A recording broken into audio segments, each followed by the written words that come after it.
welcome to another episode of the Pursuing Greatness podcast, the place experts share their wisdom on living well by mastering health, wealth, relationships, and spirit. Before we get started, I want to let you know that the best way to support the show is just to subscribe, like, and share this episode with your friends and family. Also, if you'd like to learn more about how to master life, check out our website at pursuinggreatnesspodcast.com.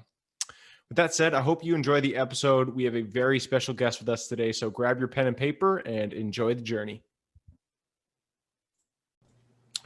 All right, we are live. Today we have with us Dan Portik. Dan is a best-selling author and a business owner, over 3 decades experience. So I'm happy to have Dan here on the show to talk about his experience in business and how everybody listening and watching can kind of take his experience and add it to their own life. Dan, thanks for hopping on.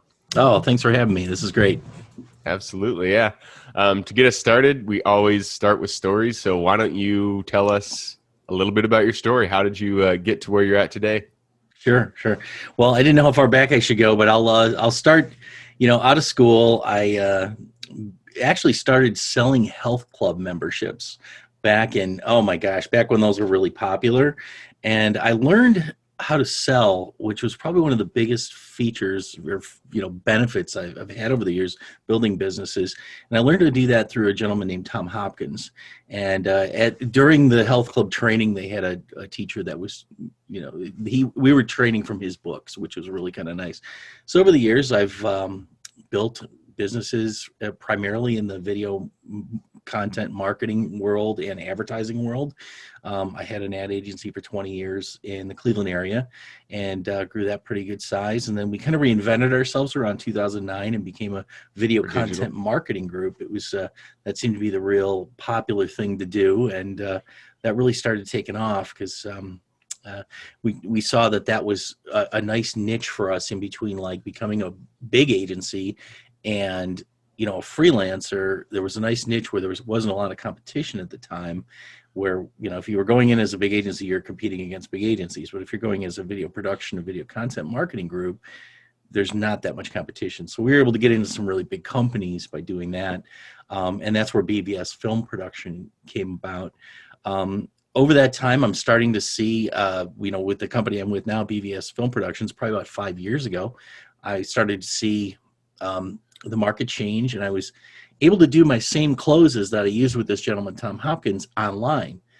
And at some point, I wasn't even talking to customers when we were closing sales. So I ended up reaching out to Tom Hopkins. He was my mentor at the time, and we ended up writing a best-selling book together. So I got into the author world too, and that's kind of where I am right now. I've got a video production company. I authored books. I have 4 books out right now, and then also writing we're filming his life story now that he's retiring. So 30 years and 5 minutes. There you go. Very cool. So you got started, it sounds like almost door-to-door kind of sales with a health membership? Yeah, back then health club memberships were, they call it a hard close, but it really wasn't. If you're good at what you do, you don't need to lock the door and make somebody stay in there until they approve it. You know what I'm saying? So, but that was kind of the, I don't know what you'd call it. Just that's what everybody was thinking back then at the time. Interesting. So take us to your ad agency. So that you said 20 years, you've had it for 20 years. So that's quite a bit of experience. Yeah. So how did you get started there? Like what was the first, I'm sure, when you got started, there wasn't, digital marketing like there is today. So were you print and paper and everything like that? Print and paper. I knew nothing about the industry at all. I had no formal training in advertising agencies or whatever it might have been at the time, but I knew how to sell. So I had some friends that had a photo studio and I think it was a photo lab, and they were struggling a little bit, and they said, "Hey, you know what? You seem to be doing really well in the health club world. How would you like to come work for us and sell for us?" Because we were creatives. We really didn't know how to sell. So I took that same training and went into their group, and we just started taking off. They started making brochures at the time. That was like the big thing. We want to make a brochure. Photography's great, but we need to do the next thing. So I had the one partner I had was really intelligent. He was just, he just 5 books a night, that kind of guy. So he learned everything about it. I just went out and sold it, and it grew pretty big in the Cleveland area. And then probably around within maybe 8 years into it, my dad said, why don't you just, take it over, become a partner in it. You're the main, you're one of the main guys there, become a partner to start. So I became a partner in it. And then I ended up taking it over probably 5 years before we turned it into something else, which was probably about 15 years ago. So that's kind of the process. So I learned trial and error, it's just the way it works sometimes. You do a lot of it, and it'll pay off if you do it right and stick with it. That's often how business works, is trial and error. So sure, just don't be disappointed when things fail. You just find another way how not to do it, right? Yep, absolutely. Yeah. So, a lot of people listening, watching, they are kind of on the entrepreneurial path. They're business owners, small business owners. They're thinking about their business and how to grow it, how to get it to the next stage. So you're a master in sales, you're a master in marketing. What are some of the main tips that what are the main issues that you see people, or mistakes you see people making in their business when it comes to their sales and marketing process? Where do I begin? Right. So, probably the biggest problem is a lot of people that are in sales are trying to take shortcuts. They're trying to do automated messages. I can't tell you how many automated messages I get every day. And it just, and the problem with those are, you'll get a message, you try to reply to it, you get another automated message. It takes so the annoying. human. Yeah, so annoying. And, even if you're interested, you can't get, I can't even tell you how many sales people are losing because of that. So they lost the human factor in many cases. That's part of the issue. The other part is they're not doing the numbers. You need to do numbers, and there's going to be rejection. There's going to be huge rejection. And a lot of people nowadays can't handle that rejection, and they don't understand the philosophy behind sales and rejection. And that's a part of the process. Every 100 no's, you get a yes. That's, the equation usually.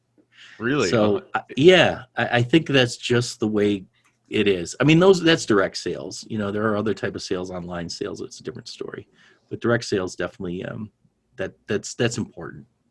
Okay. So the main issue you see people running into is that they're not trying enough, is that they're not going for the 100. They're, getting to maybe 5, 10, and then they get discouraged. Right. In my book, Fill Your Funnel, I wrote that with Tom Hopkins. It talks about, it goes through the whole process, primarily online selling, and really what it takes. And, there's not a lot of phone calling anymore, which is fine. It's primarily online, but you still have to do those numbers. You have to send out 100 of these, messages through your social environment to really see any response. And so you recommend people doing DMs for their business in order to generate business? Yeah, direct messaging through their social environment. So I wouldn't just start sending emails out randomly. That falls into that spam world, and you get turned off very quickly. But you can go in through LinkedIn, and you can take your current messages, build that profile, and make it look good, and start getting people into your network. And then you can message those people. I probably get 90% of my business through LinkedIn right now, direct messaging through LinkedIn. I've been in it since its inception, so I've got millions of people in there, and my main line is in the thousands. So I can segment it out to specific people, send certain messages. Oh, interesting. So you're talking about the Sales Navigator, where you actually go in, you identify exactly who you want to talk with, and then you reach out through that way. Right. And the messages are very short, and they have a video link connected to them. And I make sure on the videos that there is a subtitle through everything, closed caption. So most people, 70% of people, don't listen to their videos. They listen to them with the volume off, when they're watching them. Yeah. So you got to make sure that you have your, closed caption in there as well. Huh. I did not know that. That's an interesting fact. Yeah. Cool. So that's your business. You've also been writing books, which is another thing that many people are, looking at for their own business, for their own, their own life. Really, just they have a goal of writing a book. They haven't done it yet. Take us through the process that you went through to actually get the book done and published and out into the world? Sure. So as I mentioned, with my first real book was Fill Your Funnel, and that was I found the Tom Hopkins online, and I asked him if he'd be interested in partnering with me on this concept. So really the key behind it was I brought in someone that really knew what he was doing. He's written, I don't know, I think it's somewhere between 17 or 20 books. Many of them were bestsellers, in the millions of copies. And it took about a month or two. I got a hold of their VP. He basically said, I like the concept. We'll go to my VP, talk to them. So I talked to her, and she said, okay, send me an outline. So it was real easy. I put an outline together. Here's the different things that we do, and what I'm suggesting in this book. They took it, and she says, okay, let me go shop this with some of the publishers out there. So she did that, and she found one that really loved the concept. And they're like, you write this, we'll put it out. Okay, if this stuff's working for you, we'll put it out, and we'll publish it and take it to the next level. So from there, it was about a year. It's kind of, I hear it's equating to having a baby. It was a little difficult. She said basically, for the next thing she said was, give me a brain dump. Just type everything you can on the subjects that you're talking about. I don't care about the grammar. I don't care about the organization. Send it to me. So their team really helped put this whole thing together, and they took me under their wings and really just made this book. It helped me make this book. So I put my, 15,000, 20,000 words in, sent it to them. Over a year, Tom put his part in on this, and they just put it together. So it just was beautiful when it was done. And it went into the marketplace with some unique promotions. It became a bestseller in I think it was within 2 months. Wow, that's killer. It was really nice. Yeah. So it's so the editor, that's the secret sauce right there. Well, yeah, they're a ghostwriter, which is really nice. Every book I've written since then has a ghostwriter, because they know how to make it look right. They know how you write, or how things are supposed to go in that world. It's worth the investment. They're not that expensive. And then I always make sure I have an audiobook available in a printed version. Amazon makes it very easy. You can go into their program and pick up a audio person, and everybody, they just do it right there, which is kind of nice. Huh, that's really cool. Ghostwriters. I've heard of them obviously, but I've never considered it. That's a really good idea. How'd you go about finding the ghostwriter? It was actually Tom Hopkins' vice president. She wrote all his books, which was really nice. So I've been using her for that as well. But I would say that one of the biggest things is really trying to get out and, on your first book, maybe partner with someone else that's of notoriety. My second book that I wrote, The Online Secret Door, really talks about how to get to those people and how to reach them. And that's really, I'm sorry, The Secret Online Door. Yeah, The Secret Online Door. Don't screw up your own title. Yeah, I know. danportik.com. If you go there, they're all there. They're all there. But but that one really talks about how I got to him and the different ingredients you need to get someone like that person or of that level to take notice of your message. I love it. Yeah, so let's go back to the small business owner, the person watching who has their business, they're looking to go to the next level. Give them what is one thing, just one piece of advice that you could give them for their marketing and sales to kind of take them to the next level. One thing is attitude. That would be it out of everything. Positive attitude. There are no failures. You can't look back. You're going to have them, but you must keep moving forward. I'd say at everything. Absolutely. I mean, for business, definitely. I love that piece of advice because, you always run into issues. It doesn't matter what business you're running. You're gonna hit those the hiccups. You're gonna fall down sometimes, and it really is just moving forward and not even caring about the mistake that you did yesterday. Yeah, learning curve.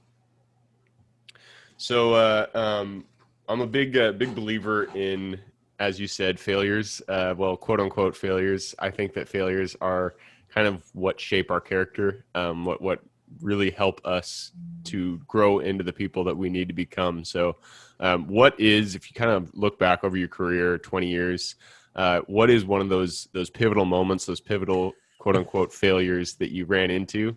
Oh, where do I begin? I've got one big one. Yeah, I could tell you. Okay. Yep. Go into that. Yes. Tell us kind of how it shaped who you are Sure. today. Yeah.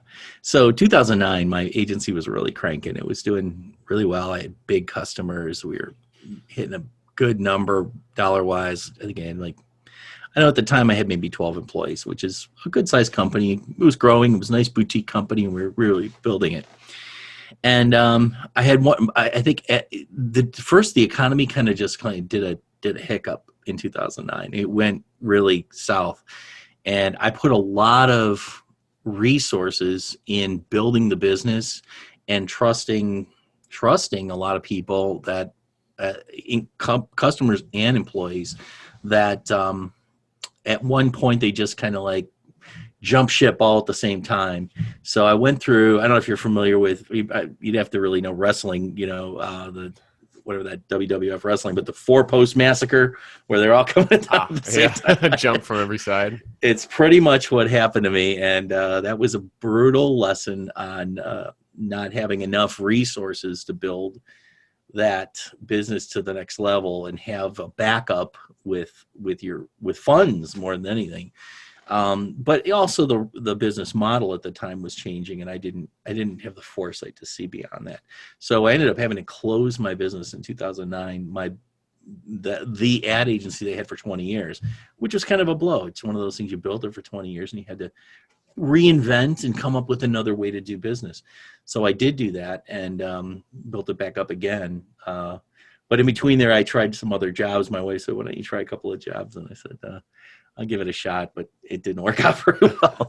I was always a business owner. I would always go in and there'd be like 2 owners, and it didn't, and I wasn't there in that role. So I hung a shingle again 2 years later and built the business back up. And I knew that's where I needed to be for the rest of my career.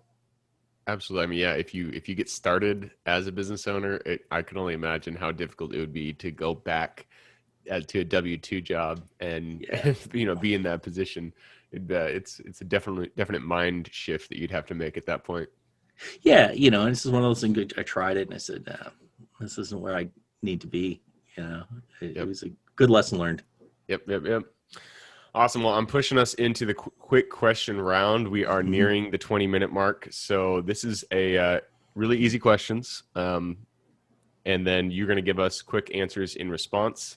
It starts with books, because I'm a big bookie. You've written books, so you have to be a bookie.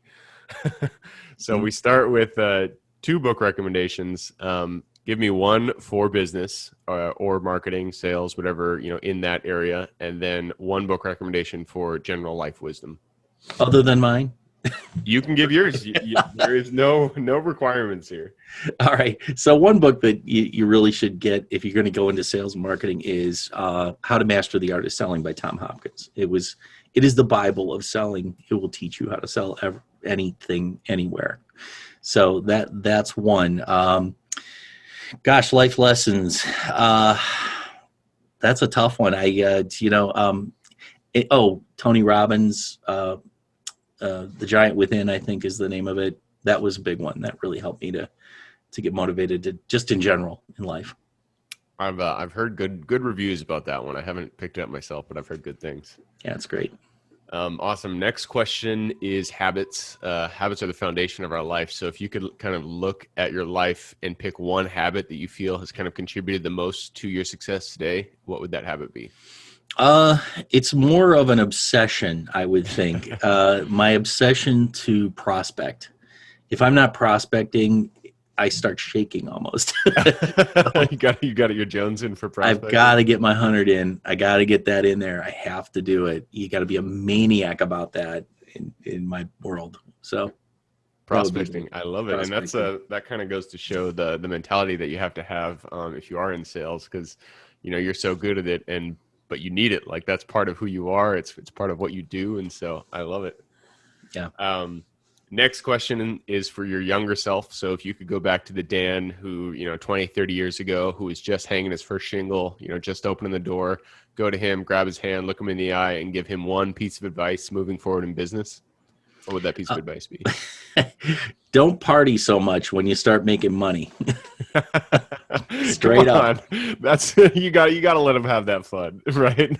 Well, too much was the key word there. There you go. There you go. Don't take your eye off the ball. Absolutely. That's the key.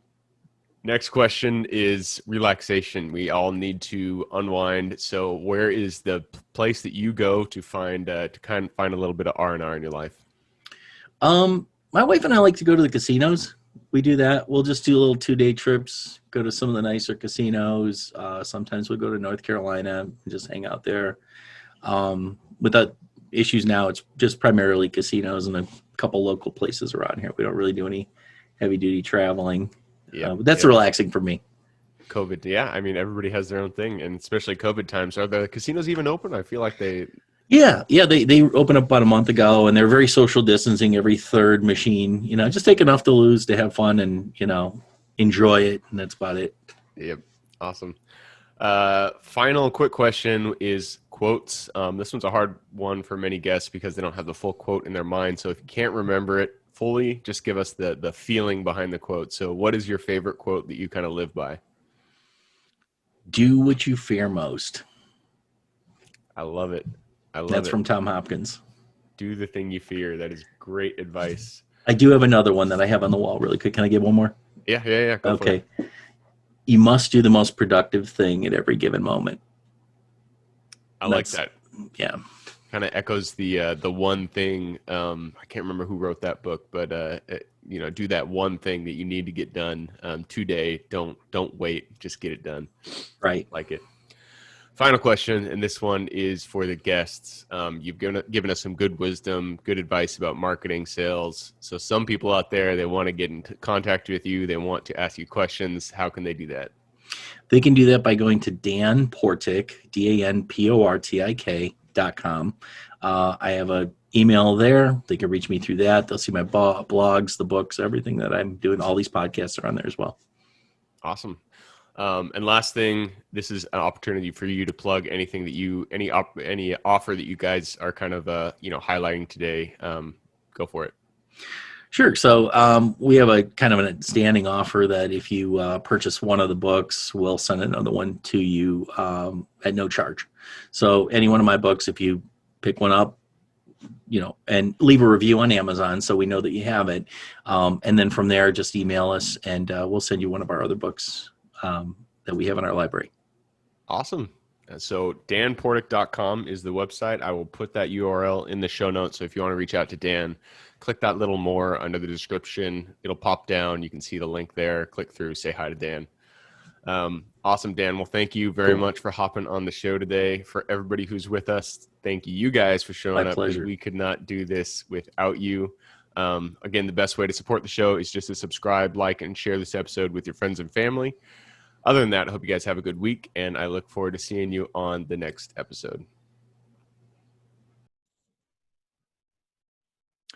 Thank you guys for sticking with us on another episode of the Pursuing Greatness podcast. I hope you got a lot of value out of that guest. Again, the best way to support the show is just to subscribe, like, and share with your friends and family. Also, check out pursuinggreatnesspodcast.com if you want to get more information about what we do and what we offer. I hope you guys have a great day and keep living in integrity with yourselves. And I look forward to seeing you on the next episode coming shortly.